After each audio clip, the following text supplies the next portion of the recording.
ایک عظیم نصیحت۔ بسم اللہ والصلاة والسلام علی رسول اللہ، اما بعد۔ تمام تعریفیں اللہ کے لیے ہیں، وہی تکالیف کو دور کرنے والا ہے۔ میں اسی کی حمد و ثنا بیان کرتا ہوں اور شکر بجا لاتا ہوں کہ وہی نعمتیں عطا کرنے والا ہے۔ میں گواہی دیتا ہوں کہ اللہ کے سوا کوئی معبود برحق نہیں، وہ یکتا ہے، اس کا کوئی شریک نہیں۔ اللہ تعالیٰ نے لوگوں کو ایسا دین دیا جو انہیں جنت کے قریب اور جہنم سے دور کرتا ہے۔ میں یہ بھی گواہی دیتا ہوں کہ ہمارے نبی سیدنا محمد صلی اللہ علیہ وسلم اس کے بندے اور رسول ہیں۔ اللہ تعالیٰ آپ پر، آپ کی آل پر اور ہر جگہ پیش رو بننے والے صحابہ کرام پر رحمتیں، سلامتی اور برکتیں نازل فرمائیں۔ حمد و ثنا کے بعد اے مسلمانوں، اللہ تعالیٰ نے اپنے بندوں کو پیدا فرمایا اور ان کے لیے زمین و آسمان میں جو کچھ ہے وہ سب اپنے بندوں کے لیے مسخر کیا۔ اس کے علاوہ دیگر ظاہری و باطنی نعمتیں بھی اپنے بندوں پر نچھاور کیں۔ یہ سب رحمتیں اور نعمتیں دینے کا صرف ایک مقصد تھا کہ بندے صرف اکیلے اللہ تعالیٰ کی عبادت کریں، اس کے ساتھ کسی کو شریک نہ ٹھہرائیں۔ حضرت آدم علیہ السلام کے بعد 10 صدیوں یا 1000 سال تک لوگ اسی پر قائم رہے۔ پھر شیطان نے بندوں میں سے ہی چند کو معبود بنا کر پیش کر دیا اور لوگ ان بندوں کے بت بنا کر پوجنے لگے۔ پھر اللہ تعالیٰ نے رسولوں کا ایک طویل ترین سلسلہ شروع کیا اور ان کو کتابوں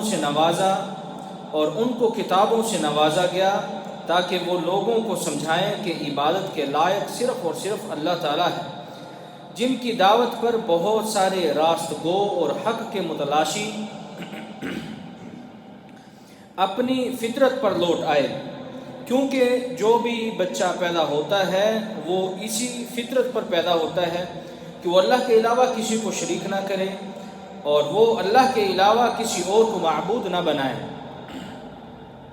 فرمانے باری تعالیٰ ہے، اللہ کی فطرت کو جس پر اس نے لوگوں کو پیدا کیا ہے اختیار کیے رہو۔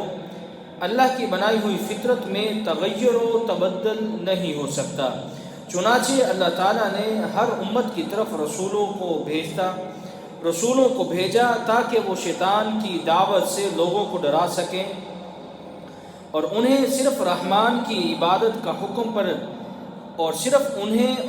صرف رحمان کی عبادت کے حکم پر لگا سکیں۔ اسی کے ساتھ کتب بھی نازل کی گئیں اور ان کتابوں میں بہت ساری آیات نازل فرمائیں، بلکہ ساری کتابیں اور خاص طور پر سارا قرآن مجید اسی پر دلالت کرتا ہے۔ قرآن مجید میں جس کا سب سے پہلے حکم دیا گیا ہے وہ یہ ہے کہ اے لوگو اپنے رب کی عبادت کرو، یعنی صرف اپنے رب کی۔ اور قرآن کا قاری سب سے پہلے تلاوت جس آیت کی کرتا ہے وہ یہ ہے، فَلَا تَجْعَلُوا لِلَّهِ أَنْدَادًا وَأَنْتُمْ تَعْلَمُونَ، بس تم اللہ کے ساتھ شریک مت بناؤ اور اس بات کو تم بخوبی جانتے تو ہو۔ بلکہ اللہ تعالیٰ کی اس کتاب میں تو ایک عظیم ترین ایسی صورت بھی ہے جو توحید کا درس دیتی ہے اور وہ صورت اخلاص ہے۔ اسی طرح اس قرآن میں عظیم ترین آیت بھی ہے جو اللہ کی وحدانیت پر دلالت کرتی ہے اور وہ آیت الکرسی ہے۔ اسی طرح نبی اکرم صلی اللہ علیہ وسلم نے اپنی بعثت کے بعد 10 سال تک صرف اور صرف توحید کی دعوت دیتے رہے اور بعد والی شریعت بھی اسی توحید کے تابع ٹھہری۔ بلکہ یہ کہنا چاہیے کہ نبی اکرم صلی اللہ علیہ وسلم نبی بننے کے بعد سے موت تک توحید کی طرف لوگوں کو بلاتے رہے۔ اسی لیے یہ دعا صبح و شام پڑھی جاتی ہے کہ ہم نے اسلام کی فطرت پر اور کلمہ اخلاص پر، اپنے نبی محمد صلی اللہ علیہ وسلم کے دین پر اور اپنے والد ابراہیم علیہ السلام جو مسلمان تھے اور مشرکوں میں سے نہ تھے ان کی ملت پر صبح کی۔ رواہ احمد۔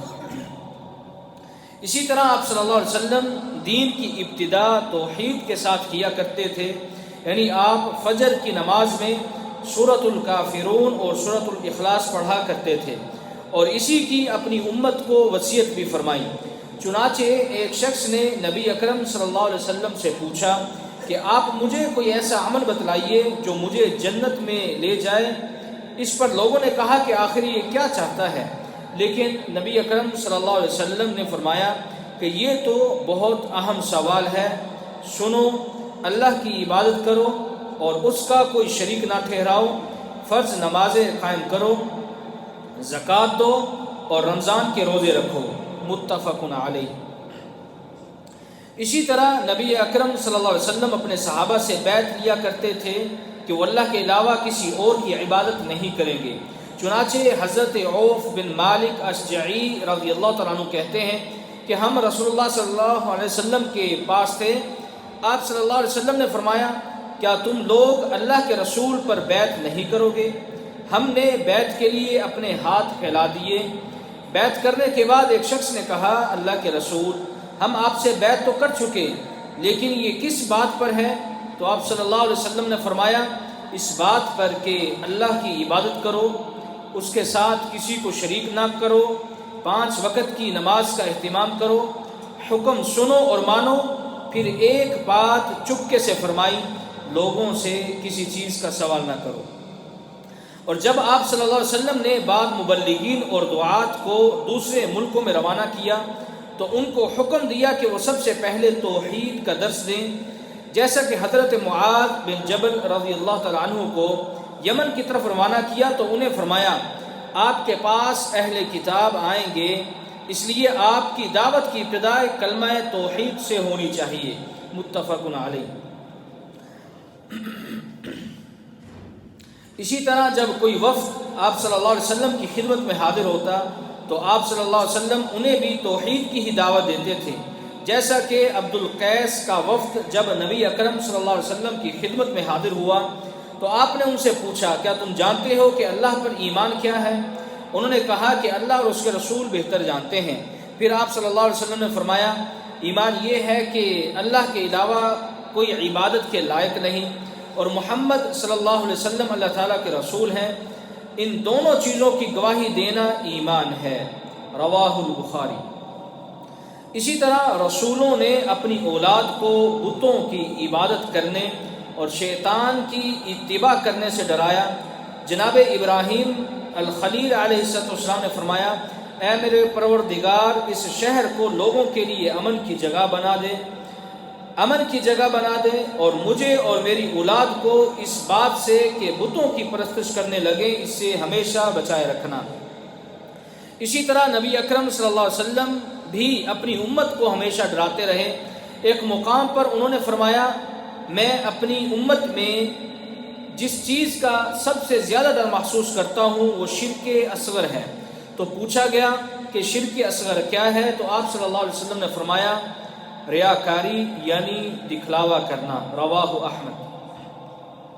اے اللہ کے بندو، صرف اللہ کی عبادت کرنا یہ اللہ کا ایسا حق ہے جو اس کے بندوں پر فرض ہے، جیسا کہ نبی اکرم صلی اللہ علیہ وسلم نے پوچھا، اے معاذ، جانتے ہو کہ اللہ کا بندوں پر کیا حق ہے؟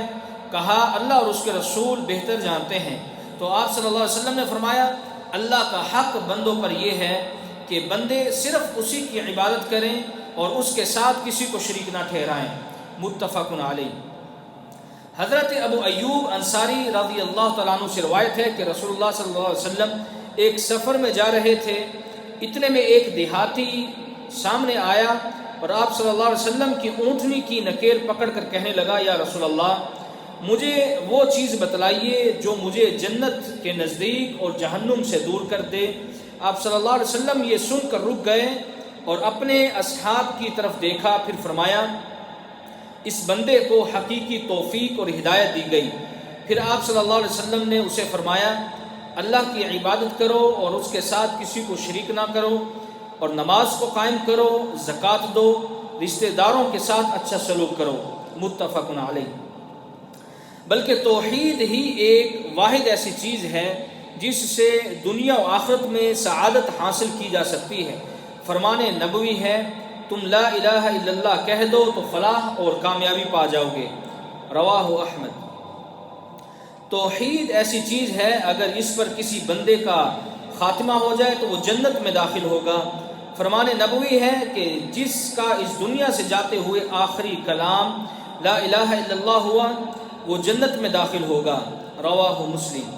اسی طرح ایسے موحد کو جہنم سے بھی نجات مل جائے گی، کیونکہ فرمان باری تعالیٰ ہے، فرمان نبوی ہے، جو بندہ اپنے رب سے اس حال میں ملا کہ وہ اس کے ساتھ کسی کو شریک نہ ٹھہراتا ہو تو وہ جنت میں داخل ہوگا، اور جو اس کے ساتھ کسی کو شریک ٹھہراتا ہوگا تو وہ جہنم میں داخل ہوگا۔ رواہ مسلم۔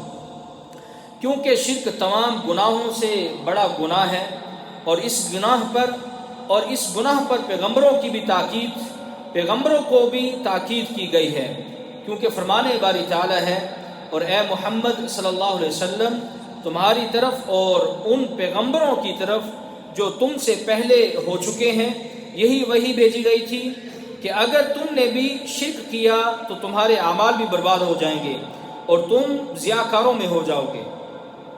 یہ وہ خوف تھا جو ابراہیم خلیل علیہ السلام کے دل میں موجود تھا، حالانکہ وہ کعبہ کی تعمیر کر رہے تھے اور اللہ سے یہ دعا مانگ رہے تھے کہ اے اللہ مجھے اور میری اولاد کو بتوں کی پوجا سے بچائے رکھنا۔